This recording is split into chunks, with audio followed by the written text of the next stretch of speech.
하나님 아버지, 오늘도 우리에게 생명과 호흡을 주시고 주의 은혜를 사모하게 하심을 감사합니다.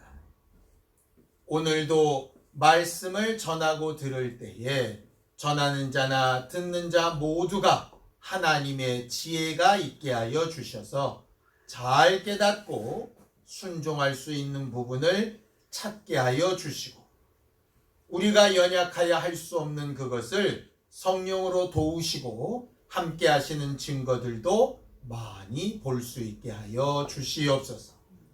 믿음으로 헌금한 손길들 위에 복을 주시고, 하나님 앞에 살아가는 동안에 홀로 있지 아니하고 늘 주와 함께하고 있음을 기억하고 체험하는 거룩한 교회들이 되도록 도와주시옵소서. 예수님의 이름으로 기도하였습니다. 아멘. 하나님의 말씀은 창세기 32장 22절에서 30절까지 말씀을 함께 합독하겠습니다. 창세기 32장 22절에서 30절까지 말씀입니다. 함께 읽습니다.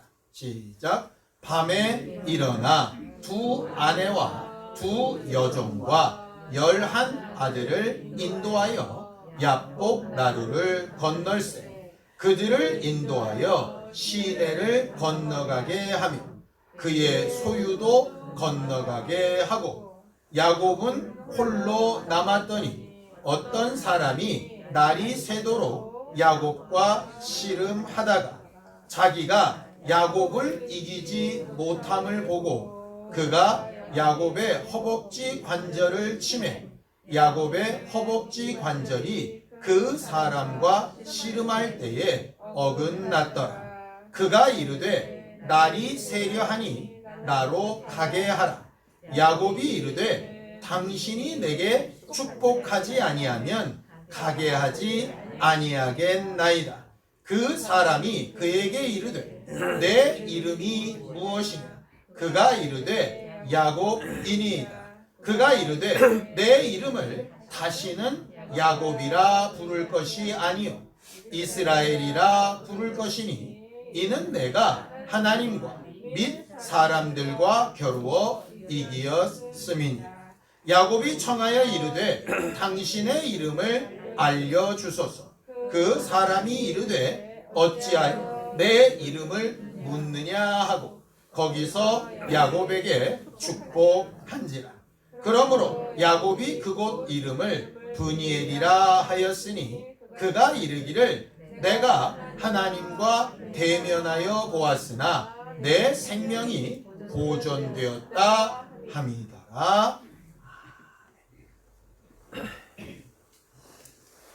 우리는 신앙생활하는 사람들이죠. 믿음을 가지고 사는 사람들이라고 하는 뜻입니다.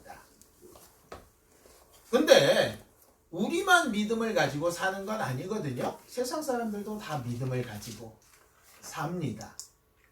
그래서 오늘 우리는 도대체 일반적인 사람들이 가진 믿음과 뭐가 달라서 특별히 신앙생활이라고 부르나 하는 그 얘기를 잠깐 먼저 하려고 합니다.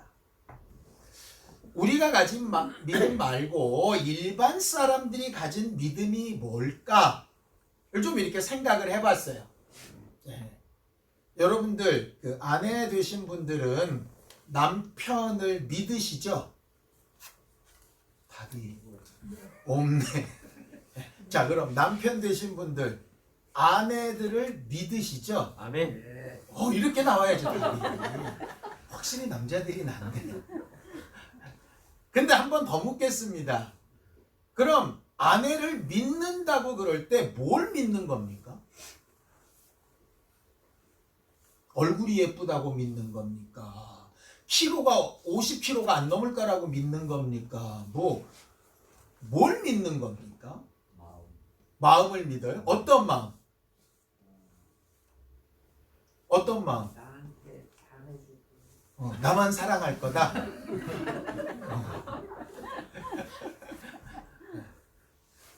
얘기했습니까? 송 집사님이? 나는 당신만 사랑할 거야. 그렇게 얘기했습니까? 그 정도는 안 나왔어요. 네, 그 정도 안 얘기했죠. 네? 아니 이게 제가 무슨 말씀을 드리려고 하냐면 우리가 흔히 사람을 믿었다가 뒤통수 맞았다 이런 얘기를 되게 많이 합니다. 그런데 이제 곰곰이 제가 생각을 해보니까 왜 저도 그런 경우가 있지 않겠습니까? 곰곰이 생각을 해보니까 정말 내가 뒤통수 맞았던 걸까? 정말 저 사람이 내 뒤통수를 때린 걸까? 를 깊이 생각을 해봤더니 아닐 수도 있겠다는 결론이 나오더라고요. 아까 말한 대로 송 집사님은 오 집사님한테 나는 당신만 사랑할 거야 라고 약속을 아마 대놓고 하지는 않았다고 하시니까 그런 약속은 없었던 걸로 칩시다. 그런데 오 집사님은 뭐라고 믿느냐? 저 사람은 나만 사랑할 거야 라고 믿는 거예요. 그러면 솔직히 얘기합시다. 상대방이 그렇게 하겠다고 믿는 게 내 기대입니까? 저 사람 약속입니까? 내 기대죠. 물론 때로는 저 사람의 약속을 믿는 경우도 많이 있습니다. 그래서 저 사람한테 실질적으로 뒤통수에 맞는 경우가 있어요. 소위 이게 사기당했다고 그러죠. 나한테 100만 원 빌려주면 내가 2달 뒤에 120만 원으로 갚을게 약속하고 계약서 쓰고 지장도 찍고 뭐 다 했습니다. 그런데 안 갚어. 그건 이제 뒤통수가 맞은 게 맞아요. 왜? 그 사람이 그렇게 약속을 했고 거기에 나는 믿음을 줬는데 배신을 당했으니까. 그런데 그런 약속도 없고 증빙도 없고 그냥 야 급하게 필요한데 돈 좀 빌려줘. 그랬더니 내가 돈을 빌려주면 얼마 안 있다가 갚겠지. 지가 양심이 있으면 원금만이 아니라 이자 좀 붙여서 갚겠지 라고 내가 스스로 믿고 빌려줬어요.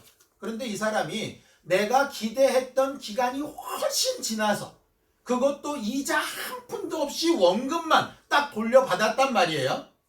그 사람은 빌려간 돈을 충분히 쓰고 내가 언제 갚겠다고 약속 안 했으니까 정직하게 원금을 갚았어요. 그럼 갚은 사람 입장에서는 어떻게 생각하느냐? 내가 돈을 빌렸다가 잘 갚았다. 그러니 마음에 빚도 없어요. 뭐만 있냐? 저 사람은 참 고마운 친구야. 다음에 필요할 때 어떻게 해야지? 또 빌려야지. 이런 생각을 하는 거예요. 근데 받은 사람은 언제까지 갚겠다고 약속하지도 않았고 이자를 얼마 주겠다고 말도 안 했지만 나 같으면 얼마 기간 내에 이자도 얼마 붙여서 주겠지라고 믿고 줬더니 그냥 원금만 딸랑 왔어요.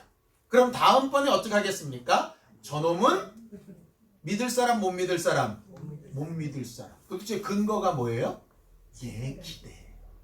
그러니까 뒤통수를 뭐에 맞은 거냐? 저 사람한테 맞은 게 아니라 엄격하게 얘기하면 나한테 맞은 거지. 제가 무슨 말씀을 드리려는지 아시겠죠? 간혹 우리가 하나님 믿어봤자 소용없네 이런 얘기를 하는 사람들을 간혹 봅니다. 가만히 듣다 보면 많은 경우가 하나님이 어떻게 약속하셨는데 안 지켰다 이런 경우보다는 그래도 나는 하나님이 이렇게 해줄 줄 알았어 이런 거예요. 적어도 나는 우리 부모라면 나한테 이 정도 후원은 해줄 줄 알았어. 적어도 내 자식이면 내가 지들을 위해서 수고한 것을 좀 기억하고 나이 먹은 나를 이 정도는 봉양을 할 줄 알았어. 뭐 이런 거죠. 그런데 그 기대가 깨지면 사람들은 믿음의 배신을 당했다, 뒤통수를 맞았다 이러더라고요. 성경이 말하는 믿음은 우리가 흔히 가지는 그런 우리 기대를 믿는 믿음이 아니어야 한다는 거예요. 이게. 그러니까 하나님이면 이렇게 해주시겠지. 하나님이니까 이 정도쯤 되겠지. 우리가 흔히 이런 말도 합니다.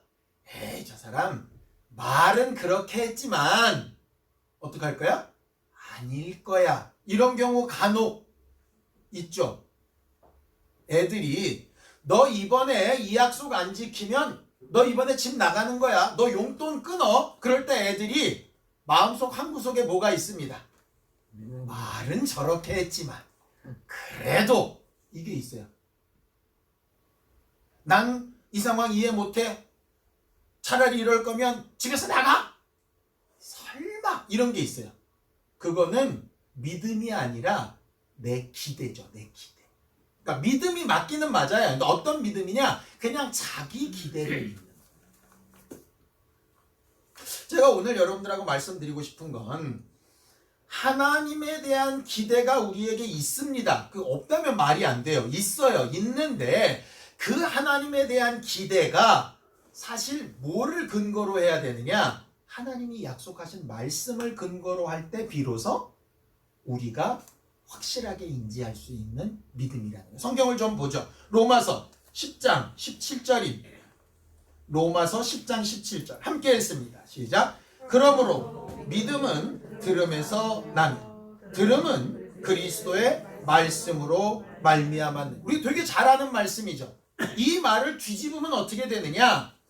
말씀으로 확실하지 않은 믿음은 하나님 앞에서 믿음이 아닐 수 있다. 내가 믿음이라고 착각하는 것일 수 있다. 이거죠. 그래서 간혹 서운하고 답답하고 괴로울 때 분명하게 물어봐야 할 것은 내가 가진 이 기대와 믿음이라고 하는 것이 정말 하나님의 약속하신 말씀 위에 있는 건 맞나? 이걸 확실하게 해야 될 필요가 있는 거예요. 이거 언제 알 수 있느냐? 이게 재판장 가면 금방 알 수 있어요. 재판장. 아까도 돈 빌리는 얘기를 했으니까요.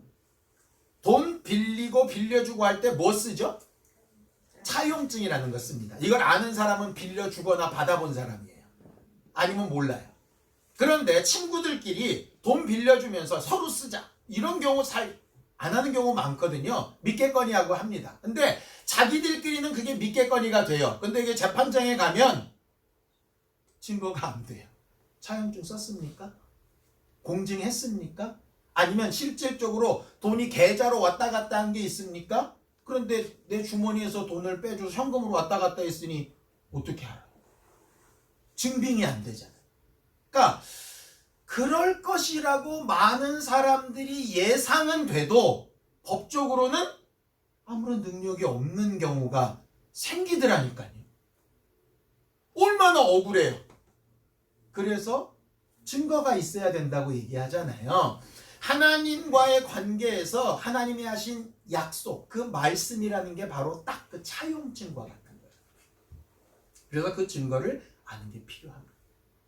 왜 예수쟁이들은 주일마다 모여서 맨날 성경 읽고 그 성경의 내용은 이거라고 얘기하고 그걸 왜 그렇게 근 1시간 가까이 듣고 앉아 있을까? 그게 우리 믿음의 근거이기 때문에 그렇습니다. 성경을 또 보죠. 에베소서 1장 13절입니다.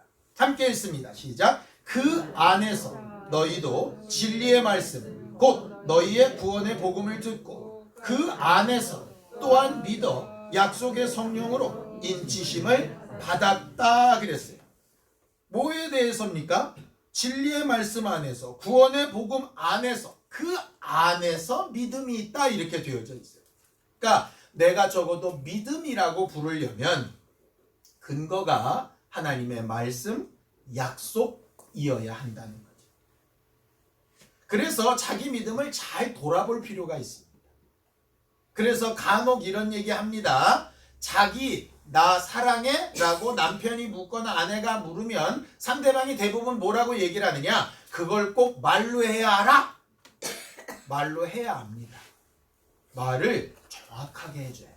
아마 오늘 오후쯤 송정민 집사님, 오세영 집사님한테 나는 자기만 사랑해 이렇게 얘기할 것 같아요.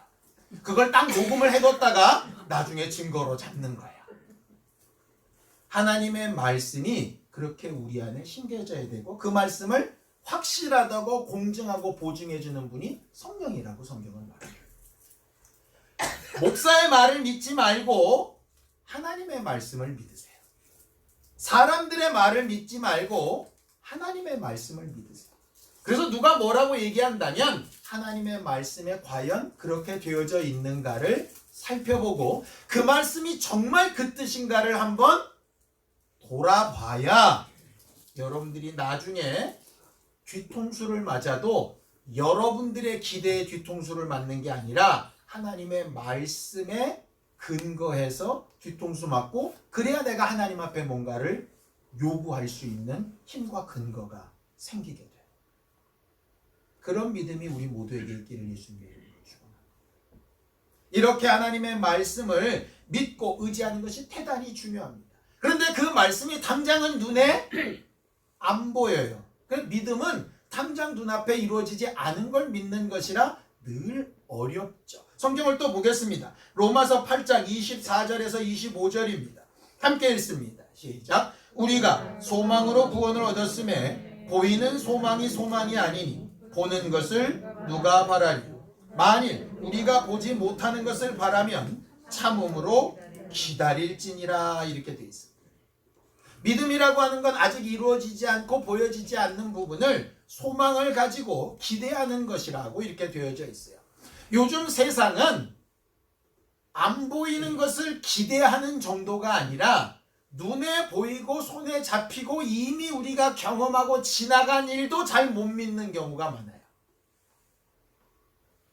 분명히 내가 눈으로 보고 경험을 하고 그 자리에 있었음에도 정말 그게 맞나? 이런 생각이 들 만큼 요새는 의심도 많아지고 고민도 많아지는 시대예요. 믿음으로 살기가 점점 어려워집니다. 왜 그럴까? 왜 우리가 사는 시대, 성경이 말하는 말세가 점점 가까이 되면 왜 점점 믿음으로 살기가 어려워질까? 이유는 간단합니다. 어떤 부분이 깨져서 그래요. 깨져서. 자, 성경을 좀 보죠. 마태복음 24장 10절에서 12절까지 말씀입니다. 함께 읽습니다. 시작. 그때에 많은 사람이 실족하게 되어 서로 잡아주고 서로 미워하겠습니다. 거짓 선지자가 많이 일어나 많은 사람을 미혹하겠습니다. 불법이 성함으로 많은 사람의 사랑이 식어집니다. 마지막이 가까울수록 왜 믿음으로 살기 어려울까? 점점 똑똑해져서 그럴까? 확인이 안 되면 도무지 믿음이 안 가서 그럴까? 왜 이렇게 개인주의가 되고 상대방과 함께 믿음으로 이렇게 나누는 게 안 될까? 이유는 스스로 살만해서 그런 것 같아요. 스스로 살만해서. 이런 겁니다. 아이들이 아주 어렸을 때는 엄마 아빠 없이 살 수 없다고 느낍니다. 그래서 엄마 아빠가 눈에만 안 보여도 애들은 어떡합니까? 막 웁니다. 눈앞에 안 보이면 애가 막 울어요. 근데 딱 보이면 또 빵긋빵긋합니다. 이유는 간단합니다.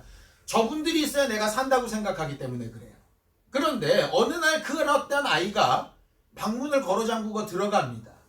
엄마 아빠를 보기 싫다고 해요.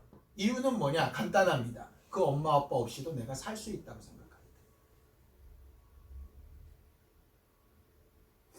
믿음, 사랑, 아까 우리가 읽었던 성경 구절에 마지막 때 사랑이 식어진다고 그랬죠? 믿음과 사랑의 근본적인 출발점이 같아요. 뭐냐? 관계입니다. 관계. 사랑도 관계고요. 믿음도 관계예요. 그런데 혼자 스스로 살 수 있으면 관계가 필요가 없어요. 내가 혼자 다 살거든. 이런 겁니다. 내 집에 돈을 잘 보관할 수 있는 근거가 없어요. 그럼 현금이 되게 많다면 그러길 바랍니다. 되게 많다면 이걸 어디다 갖다 맡겨야 믿을 수 있을까? 이걸 고민하게 됩니다. 제가 예전에 신용금고를 다녔잖아요. 요새는 상호신용은행이라 그러는데, 그러니까 이자는 많이 주는데 좀 불안하고, 은행은 이자는 좀 조금 주는데 좀 안전하고, 어떤 거는 좀 수익은 많이 나는데 원금이 까질 위험이 있고, 이거는 원금은 정확하게 보존을 해주는데 이자가 작고, 그걸 어떤 게 더 믿을 만하냐, 이런 걸 가지고 우리가 선택을 하잖아요. 그런데 그게 아니라 내 안에 어마어마한 금고가 있어가지고 전혀 아무데도 맡길 필요가 없으면 고민 안 해도 됩니다. 그냥 현금에 다 쌓아놓으면 돼요. 그래서 예전에 IMF가 제일 심할 때 가장 큰 대박이 났던 회사가 금고 만드는 회사래잖아요. 왜냐하면 현금 많은 부자들은 은행도 망한 때였으니까, 그때가. 그러니까 아주 비싼 금고를 딱 지하실에다 놓고 거기다가 현금을 전부 다 갖다 집어넣는 거예요. 왜? 나밖에 못 믿는 거예요. 그러니까 내가 살만하면 남을 믿을 필요가 없어요. 나 혼자 살 수 있으면 친구가 필요 없어요. 나 혼자 살 수 있는 능력이 되면 배우자도 필요 없어요. 왜? 내가 살 수 있으니까. 결과적으로 말세가 되면 뭐가 끊어지느냐? 그렇게 관계가 다 끊어진다는 거예요. 근데 보세요. 하나님께서 사람을 만들어 놓고 제일 먼저 좋지 않다고 하셨던 게 뭡니까? 혼자 사는 게 좋지 못하다. 왜냐? 관계가 필요하기 때문에 그래요. 왜냐? 사람들 사이에도 관계가 안 생겨버리면 하나님과의 관계는 뭐 하려고 필요하겠어요? 자기 혼자 살만한데. 하나님이 왜 자꾸 결혼을 얘기를 하시고 교회도 그냥 혼자 신앙생활하면 편한데 두세 사람이 이렇게 모이라고 자꾸 그렇게 하실까? 이유는 간단합니다. 관계가 믿음과 사랑의 출발점이기 때문에 그래요. 근데 시간이 가면 갈수록 사람들은 자꾸 혼자 되려고 합니다. 코로나 시대가 병균의 위협도 있지만 코로나 시대가 가진 가장 큰 위험성이 뭐냐면요. 혼자 알아서 격리되어 사는 게 안전해. 이런 거. 가능하면 사람 안 만나고, 가능하면 사람과 안 부딪히고, 가능하면 사람과 말 섞지 않고, 가능하면 사람과 밥도 먹지 않고, 이렇게 하는 게 내게 안전해. 우리 그렇게 살잖아요, 지금. 그러니까 이런 우스갯소리 있더라고요. 지금 우리나라 사람들 중에 한 1,500만 명 이상이 확진이 됐대요. 한 번씩은 다 걸렸다는 얘기죠. 그래서 아직까지도 코로나에 안 걸린 사람은 두 가지래요. 아예 집 밖을 안 나가거나 인간성이 더럽게 안 좋은 사람. 그러면 인간성이 안 좋은가 보다. 난 아직 안 걸렸어. 그러니까 단절되면 단절될수록 안전하다고 여겨지는 거죠. 남들이 다 내 시간도 뺏고 내 물질도 뺏고 내 노력도 뺏고 내 자리도 뺏고 하는 그런 위협적인 존재들로 다 바뀌는 거예요. 나를 위하는 사람들로 안 보이는 거예요.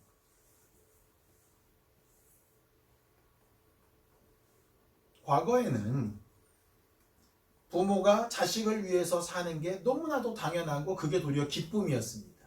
근데 요새는 애들을 갖다 막 버려요. 왜? 애가 짐이거든요.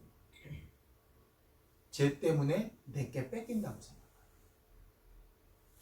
과거에는 부모에게 사랑받고 은혜를 받았으니 그 부모에게 당연히 내가 그 사랑과 은혜를 갚아야 되는 게 당연하다고 여길 때가 있었습니다. 근데 지금은 나이든 부모가 짐이라고 여겨지는데 왜? 내 삶에 부담과 불편을 주는 거죠.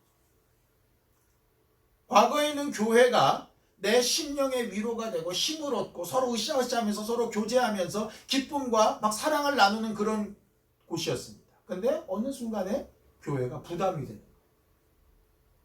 가면 자꾸 뭐 일 맡기고 자꾸 헌금하라 그러는 것 같고 자꾸 나한테 뭐 이래라 저래라 그러는 것 같고 나 혼자 그냥 화면 보고 예배하고 그러면 뭐 헌금 낼 필요도 없고 그냥 내가 좋아하는 목사님 내 스타일에 맞는 목사님 설교 듣고 어디 움직일 필요도 없고 기름값도 아끼고 요즘처럼 기름값 비싼 때 얼마나 편해. 나 혼자 너무 좋아. 이렇게 할 수 있어요. 뭐 그게 뭐 죽을 만큼 나쁜 죄다 그런 건 아니에요. 그런데 그게 계속되다 보면 어느 상황까지 이르느냐?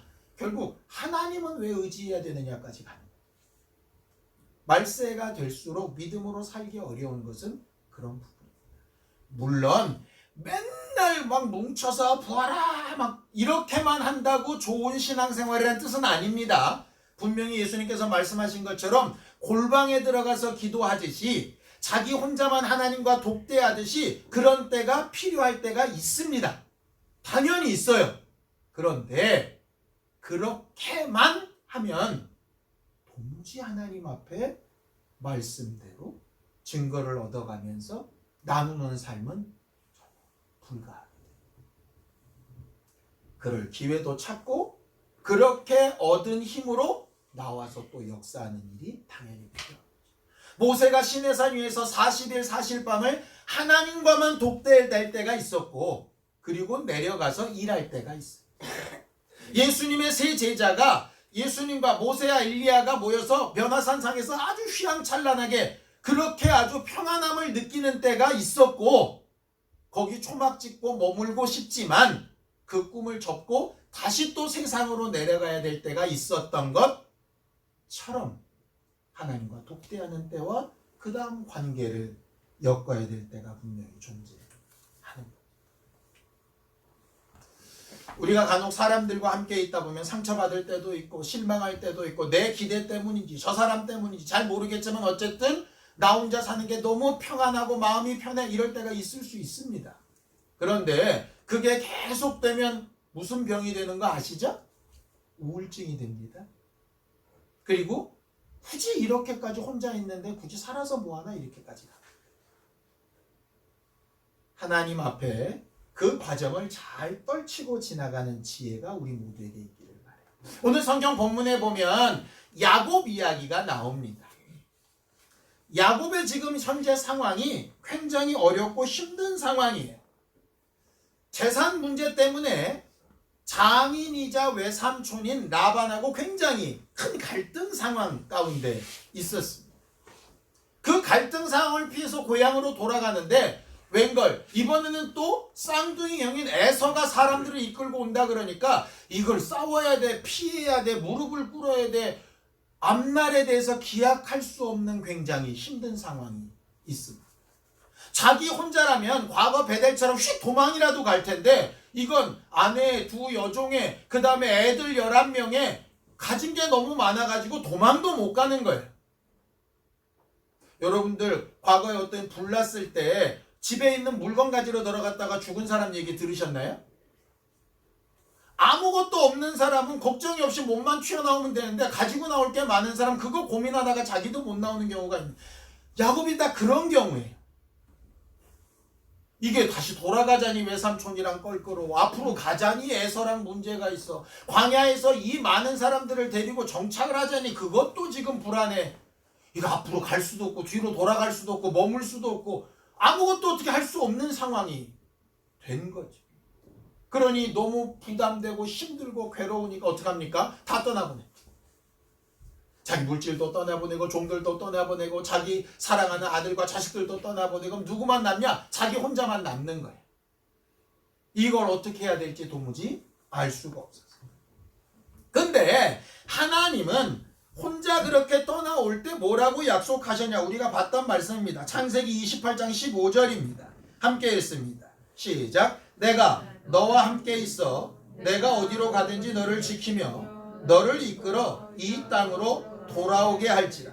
내가 내게 허락한 것을 다 이루기까지 너를 떠나지 아니하리라 하신지라. 하나님이 분명히 약속을 하셨습니다. 이 땅으로 다시 돌아오게 하겠다. 어디서 하신 말씀이죠? 베델에서 하신 말씀. 야곱은 이런 생각을 할 수도 있습니다. 외삼촌 장인과 사이를 좀 잘 해서 거기서 머물러 사는 게 좋지 않을까? 근데 하나님의 약속은 뭐예요? 다시 돌아오게 하겠다는 거예요. 부자가 되겠다가 아니라 돌아오게 하겠다. 돌아가려니 에서랑 문제가 생겼습니다. 그런데 그 문제가 있어도 하나님의 약속은 뭐냐면 돌아가야 한다는 거예요. 그런데 야곱은 그게 두려워서 못 가겠는 거예요. 간혹 우리가 이 야복강가에서의 하나님의 사자와의 씨름을 야곱이랑 하나님이 왜 씨름했느냐? 야곱이 하나님 앞에 축복을 달라고 씨름했다라고 그렇게 배워왔을 겁니다. 그럼 뒤집어서 생각을 해봅시다. 야곱은 하나님한테 축복해달라고 씨름을 했다면 반대편인 하나님은 왜 씨름하신 거예요? 복을 안 주시겠다고 씨름한 꼴밖에 더 됩니까? 아니, 씨름은 반대잖아요. 상대편이잖아요. 그죠?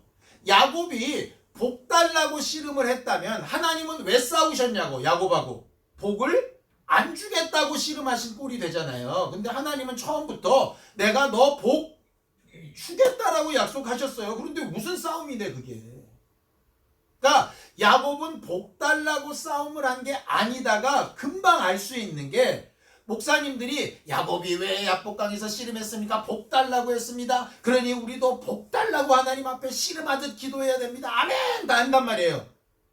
전제가 왜 틀렸느냐? 그 말이 성립하려면 하나님은 복을 안 주시려고 해야 성립이 된다니까. 근데 거기까지는 생각도 안 하고 의심도 안 하고 물을 생각도 안 하고 뭘 믿냐?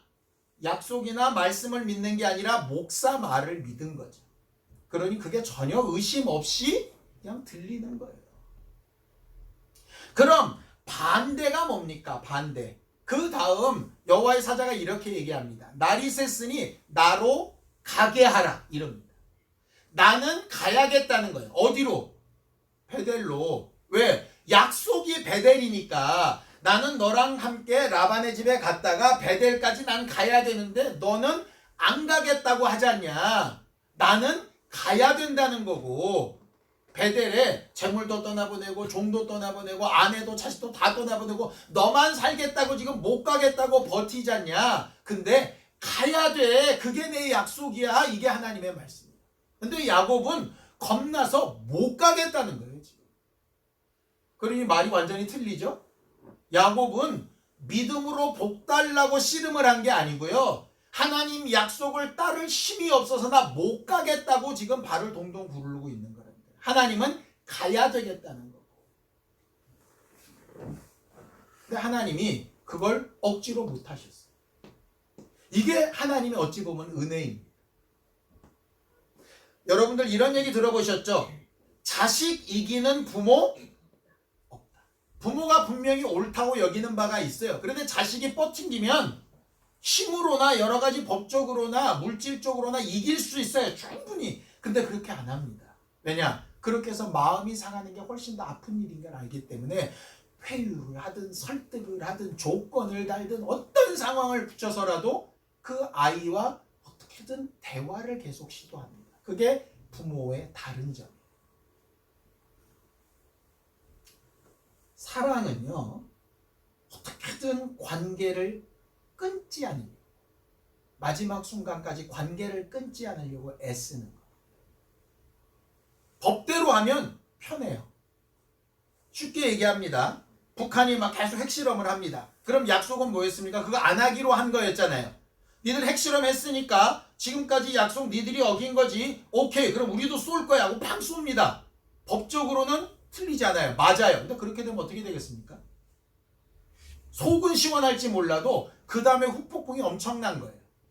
그러니까 쏴도 뭐라고 막 말만 하고 안 하는 거예요. 야, 우리 입장에 속으로 맨날 이렇게 말만 하니 확 쏴버리지. 확 쏴면 어떡할 건데. 쟤들은 끝장 보자는 건데 내가 똑같이 나가면 완전히 끝장이 날 텐데 그냥 물론 아예 그냥 전쟁을 해가지고 확 그냥 그 땅을 다 망하게 할 수 있다면 모를까. 그게 아니면 그럼에도 불구하고 그래도 대화의 끈은 끌려가야 되는 거잖아요. 어떻게 보면 되게 치사해 보이고 힘없어 보이고 무기력해 보이고 바보같이 보여도 그게 우리가 지킬 게 더 많으니까 그렇게 하는 거 아닙니까? 하나님의 관계가 그래요.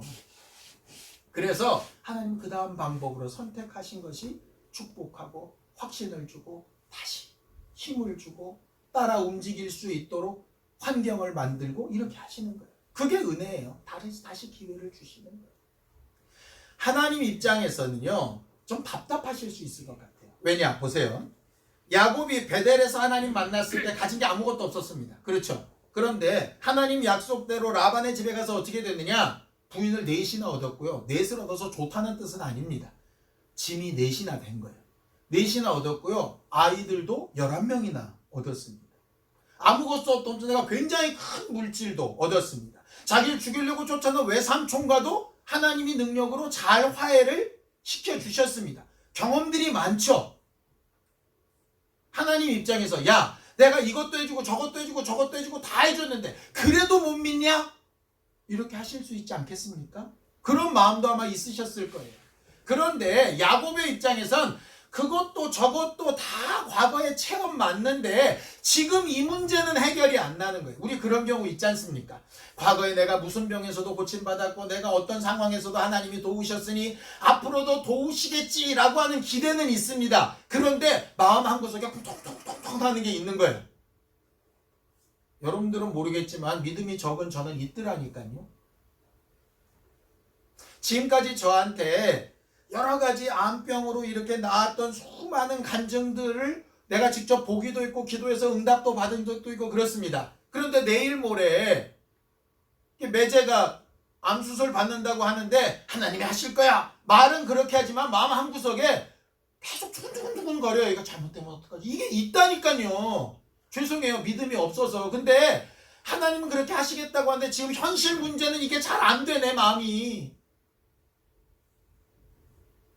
거기다가 하나님이 막 과거의 경험을 막 세시면서 이렇게도 내 믿음이 없으니 너는 글렀다. 이러면 절망이죠. 그런데 하나님이 계속 설득하신다니까. 야 그때도 그랬고 이때도 이랬고 내가 말씀으로도 이렇게 약속했고 너 그 약속 믿고 기도도 했잖냐. 그래 조금 평안해라. 시간 지나면 내가 분명히 일한 걸 보여줄게. 계속 이렇게 확증을 하시는 거죠. 상황은 안 좋은데 하나님이 약속하신 건 분명해지는 거예요. 자 성경을 또 보죠. 창세기 32장 30절입니다. 함께 읽습니다. 시작. 그러므로 야곱이 그곳 이름을 브니엘이라 하였으니 그가 이르기를 내가 하나님과 대면하여 보았으나 내 생명이 보존되었다 합니다. 이게 참 재밌는 것이 뭐냐면요. 씨름을 한 다음에 하나님이 그의 허벅다리 힘줄을 치셔가지고 다리가 절게 됐습니다. 두 다리로 열심히 잘 걷던 야곱이 하나님과 붙은 다음에 어떻게 되느냐? 절게 됐어요. 자기 마음대로 어디 도망도 못 가 이제. 다리가 아파가지고. 이게 굉장히 중요한데요. 아까도 말씀드렸죠. 말세가 될수록 우리가 왜 믿음으로 살기 어렵다고요? 왜 사람들과의 이런 사랑이 점점 식어져 간다고요? 관계가 필요 없기 때문에. 그만큼 나 혼자 살 수 있기 때문에. 그럼 뒤집으면 내가 스스로 살 수 없다고 생각이 딱 들면 그 다음부터 뭐가 시작됩니까? 날 도울 자가 누군지, 내가 누굴 의지해야 될지 믿음과 사랑이 그때부터 시작되는 거예요. 그러니까 어찌 보면 우리의 고난이나 아쉬움이나 아픔과 우리의 어떤 결핍됨이 어찌 보면 하나님의 사랑을, 하나님을 신뢰하는 믿음을 시작하게 하는 도구일 수 있는 거죠. 마치 야곱이 다리를 저는 것처럼. 상황만 보면 안 좋아졌습니다.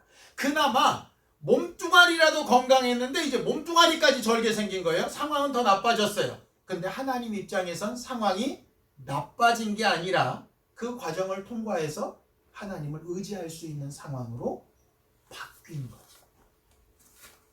그게 우리의 삶 가운데 늘 존재한다는 걸 좀 기억할 수 있게 됩니다. 오늘 이 브니엘이라고 하는 이곳에서 기도했던 이 내용을 보면 예수님께서 겟세마네 동산에서 기도했던 것과 굉장히 유사한 걸 발견하게 됩니다.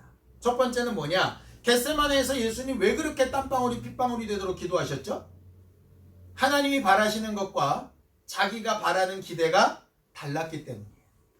우리가 그런 경우 굉장히 많이 있죠. 야곱도 마찬가지입니다. 지금 야복강을 건너가면 형한테 죽을 것 같고 여기 있어서는 목숨이라도 부지하고 싶은 마음이 있어요. 근데 하나님은 가자는 거예요. 하나님의 뜻과 내 뜻이 충돌할 때 우리는 뭐 해야 되느냐?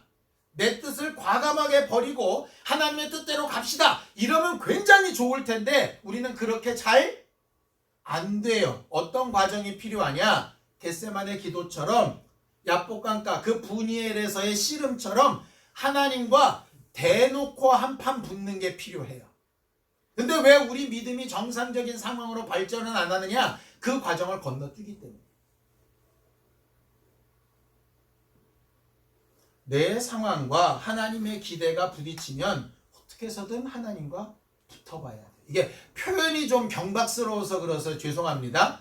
하나님과 이 문제를 두고 정직하게 얘기해야 돼요. 그 부분이 되게 필요해요. 두 번째는 뭡니까? 눈물과 간절함으로 몸부림쳐 기도했어요.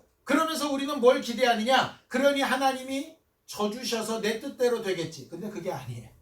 상황이나 환경이나 형편이 더 나빠지는 쪽으로 가는 경우도 생겨요. 세 번째는 뭐냐? 예수님께서 겟세마네 동산에서 기도하고 내려오셨다고 예수를 잡으려고 했던 사람들이 없어졌나요? 아니요. 그대로 있었어요. 야복강가에서 씨름 끝났다고 쫓아오던 에서와 400명의 군사가 사라졌나요? 아니요. 그대로 있었습니다. 상황은 하나도 안 변했어요. 근데 뭐가 변했냐?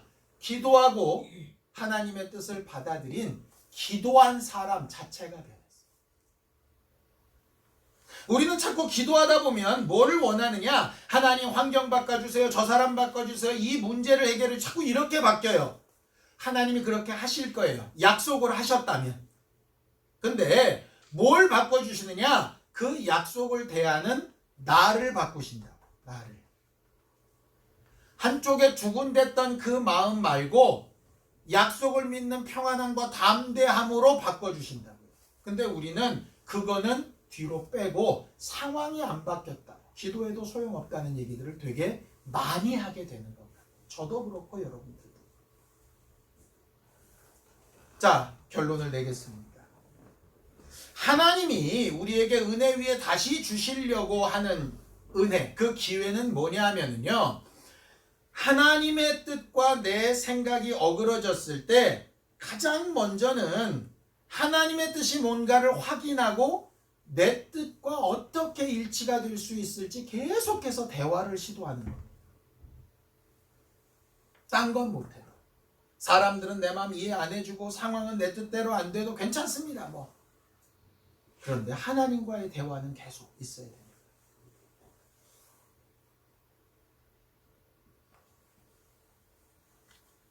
북한하고 아주 굉장히 어려워졌을 때 가장 큰 어려움은 뭐냐면 아주 위급할 때 쓸 수 있는 연락선이 끊어졌을 때가 가장 큰 위기였대요. 뭐냐? 가장 위험한 상황이 돼도 연락선만 열려 있으면 서로 대화가 되면 이게 문제가 해결될 수 있는데 그것조차가 끊어지면 이제 아무것도 안 되는 거예요. 그다음부터. 하나님과의 관계도 마찬가지예요. 대화 시도해야 돼요. 그리고 그 대화 시도와 기도의 끝에 내가 원하는 핑크빛으로 상황이 변하지 않았다고 해도 괜찮아요. 내가 하나님의 약속을 제대로 믿고 내 기대와 하나님의 약속을 구분만 할 수 있어도 나는 얼마든지 하나님의 뜻대로 그 다음 한 걸음을 더 나아갈 수 있는 사람이 되는 거죠. 하나님께서 약속하셨다면 어떤 상황, 어떤 형편에서도 하나님은 그 약속을 이루실 거예요. 그게 육체의 문제가 됐든 환경의 문제가 됐든 관계의 문제가 됐든. 상황이 지금 당장 내 눈앞에 보일 때 화려해 보이지 않아도 하나님께서 일하실 것을 믿고 의지할 수 있는 믿음으로 내 마음과 생각이 돌아가는 것으로 우리가 받은 은혜의 기회를 잘 사용할 수 있는 우리 모두가 되었으면 참 좋겠습니다. 혹시 기도한 대로 바라고 원하는 대로 막연히 어떻게 잘 되겠지 하는 그런 기대대로 안 돼서 마음 상하거나 힘들어하고 있다면 조금 한숨 돌리고 하나님과 대화를 좀 시도를 해보세요. 따져도 좋고 울어도 좋고 속상해도 좋으니까 하나님과의 관계 가운데서 잘 회복되고 그 다음 발걸음이 인도받아지는 귀한 우리 모두가 되기를 예수님의 이름으로 축원합니다. 기도하겠습니다. 하나님 아버지, 우리 모두를 도우시고 인도하셔서 우리의 연약함과 부족함과 믿음 없음과 모자란 것들을 하나님께서 아시고 위로하여 주셔서 분이엘의 아침 믿음으로 다시 시작되는 날 하나님의 약속을 믿고 다시 한 걸음을 내디딜 수 있었던 그 거룩한 기쁨이 우리 모두에게 있을 수 있도록 도우시고 역사하여 주시옵소서. 하나님 아버지, 과거의 많은 경험과 체험과 간증들을 듣고 보고 알고 있지만 현재 우리의 삶에서의 어려움과 아픔에 힘들어하는 심령들이 많이 있습니다. 그들을 기억하시고 위로하셔서 그럴 때 유일한 단 한 가지 하나님 앞에 하나님의 뜻과 자기의 뜻을 잘 내려놓고 깊이 들어가 하나님과 대화할 수 있는 정직한 심령들이 될 수 있도록 믿음을 더하여 주시옵소서. 그렇게 기도하는 자에게 응답하시고 변화시키시며 이끌어 가시는 하나님의 증거를 더 확실히 볼 수 있는 은혜 위에 은혜를 더하여 주시옵소서. 홀로 살려 하지 않고 하나님을 의지하여 살려고 할 때 하나님이 늘 우리와 함께 하신 증거로 우리의 마음과 생각을 붙들어 주시옵소서. 예수님의 이름으로 기도하였습니다.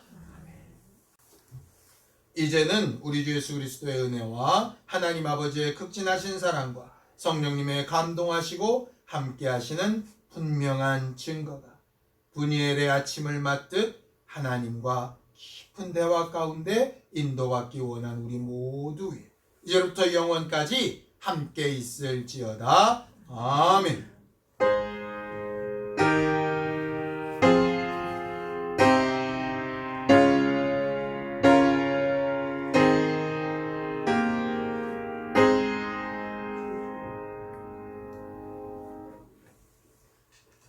이번 주간은 부활절을 앞둔 고난 주간입니다.